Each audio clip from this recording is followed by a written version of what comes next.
Kako prelazimo na digitalnu radiodifuziju, mislim da je u većini država manje više isti. Znači idemo na usvajanje državne strategije u kojoj se postave rokovi, odrede se nosioci projekta digitalizacije koji vrlo često budu javni RTV servisi i mislim da razlog za to i nije potrebno posebno obrazlagati.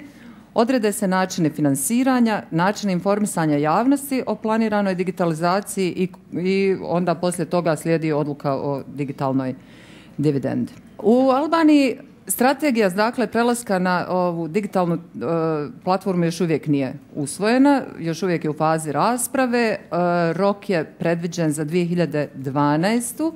da se taj projekat digitalizacije završi, a već postoje prijedlozi da se rok pomjeri na 2015.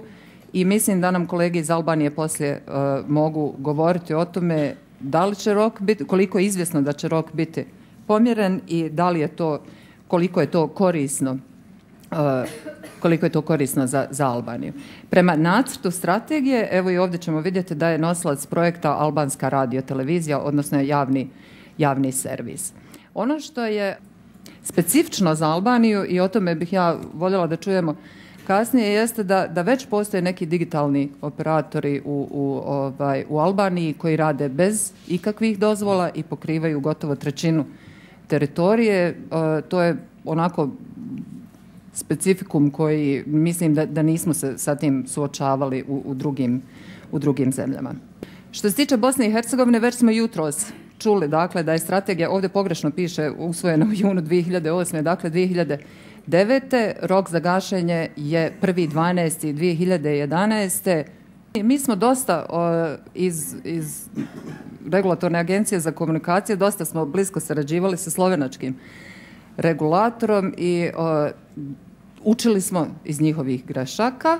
Što se Srbije tiče, Vlada Republike Srbije je u julu 2009. donijela strategiju kojom je kao datum potpunog prelaska utvrđen 4. april 2012. i to bez predviđenog simulkasta. U većini drugih zemalja regiona je predviđeno trajanje simulkasta nedefinisano, baš strogo, ali se svuda ide na to da simulkast traje što je moguće kraće, dok evo u Srbiji vidimo da simulkast uopšte nije predviđen i to je također vrlo ambiciozan projekat. Vlada Republike Makedonije je prošle godine usvojila akcioni plan digitalizacije javnog RTV servisa i predviđena su dosta značajna i sredstva iz državnog budžeta za izgradnju multipleksa.